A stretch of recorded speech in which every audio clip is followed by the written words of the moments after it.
नमस्कार दोस्तों, आप सभी का स्वागत है मेरी class home science with me में। आज मैं आप लोगों के लिए टॉपिक लेके आई हूँ खाद्य प्रसंस्करण और प्रौद्योगिकी।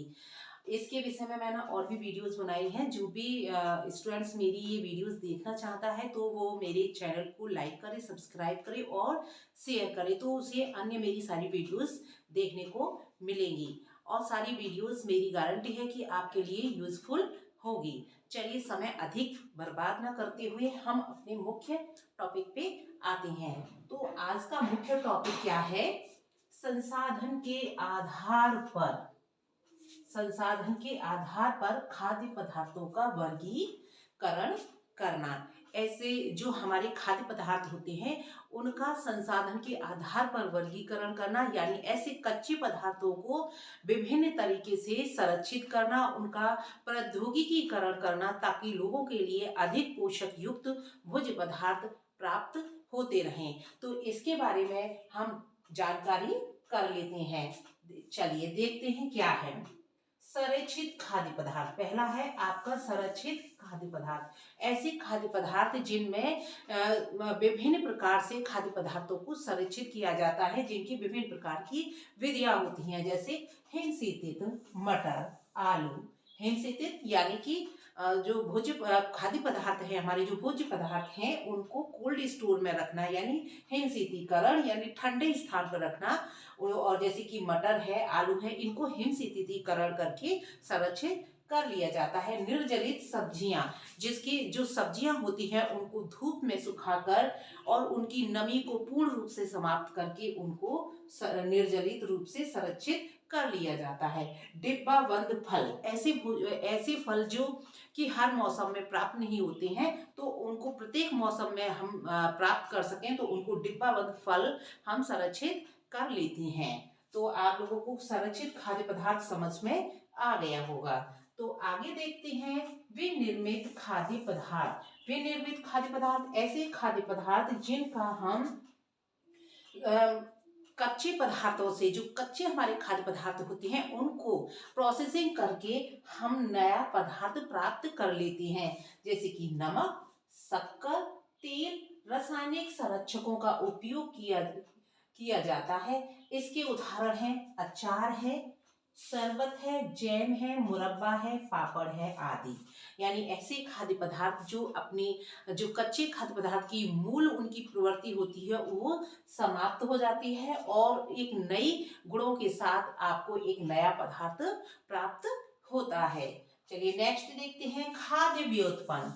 खाद्य व्युत्पन्न क्या है? जैसे कच्चे पदार्थ होते हैं उनसे हम अन्य और प्रोसेसिंग यानी प्रौद्योगिकीकरण टेक्निकल विधि से हम नया पदार्थ प्राप्त करते हैं, जैसे कि गन्ने से शक्कर। आप सभी को पता है गन्ने से शक्कर बनता है और गन्ने का रस भी यूज में आता है। तिलहन से तेल, अन्य मामलों में संघटकों और अधिक संसाधित करके तेल का वनस्पति घी परिवर्तन करना, यानी कि हम इन पदार्थों से तेल प्राप्त कर रहे हैं, लेकिन हाइड्रोजनीकरण करके हम तेल से वनस्पति घी भी प्राप्त करते हैं। तो आपको खाद्य व्युत्पन्न समझ में आ गया होगा। अब नेक्स्ट देखते हैं संश्लेषित खाद्य। संश्लेषित खाद्य क्या होते हैं? ऐसे खाद्य पदार्थ जिनको कृत्रिम रूप से लैब में तैयार किया जाता है और लोगों को पूर्ण पोषक देने के लिए, प्राकृतिक स्वाद देने के लिए उनके एंजाइमों के थ्रू नया पदार्थ बनाया जाता है, जैसे कि आपके पेय पदार्थ होते हैं जो कि आपको प्राकृतिक गुण प्रदान करते हैं, प्राकृतिक स्वाद प्रदान करते हैं। ऐसे अन्य पदार्थ बनाए जाते हैं, जैसे कि कृत्रिम रूप से मीट बनाना, कृत्रिम रूप से अंडे बनाना। ये सब क्या है? एक संश्लेषित खाद्य होता है। और दूसरा इसका उदाहरण ये भी है कि जो हमारे जो पेड़ पौधे होते हैं उनमें जो स्टार्च होता है उसको भी हम संश्लेषित खाद्य कहते हैं। तो कार्बोहाइड्रेट और स्टार्च ये ऊर्जा के अच्छे स्रोत होते हैं। तो आपको संश्लेषित खाद्य समझ में आ गया होगा। नेक्स्ट देखते हैं चिकित्सीय खाद्य। चिकित्सीय खाद्य क्या होता है? ऐसे रोगियों का खाना जो कि सामान्य व्यक्तियों की तरह भोजन ग्रहण नहीं कर सकते हैं और डॉक्टर की सलाह के अनुसार उनको भोजन दिया जाता है। या तो किसी पोषक तत्व की मात्रा बढ़ा दी जाती है या घटा दी जाती है। जैसे कि जो हृदय रोगी होते हैं, जिनका ब्लड प्रेशर हाई हो जाता है, तो उनको हम कैसा नमक देते हैं? कम सोडियम वाला नमक। उनको हम कैसा भोजन देते हैं? कम सोडियम वाला नमक। अगर किसी को उल्टी, दस्त या इस तरह की हैजा हो जाए, तो इस तरह की प्रवृत्ति हम इस तरह के रोगों में हम क्या देते हैं? ऐसे भोज्य पदार्थ देते हैं जो कि रोगी के शरीर में पानी की कमी को पूरा करे। और जैसे कि कुपोषित बच्चा होता है, तो उसके भोजन में प्रोटीन और ऊर्जा की मात्रा को बढ़ा देते हैं। तो इसे हम चिकित्सीय खाद्य कहते हैं। तो सभी स्टूडेंट्स को ये संसाधन के आधार पर खाद्य पदार्थों का वर्गीकरण समझ में आ गया होगा।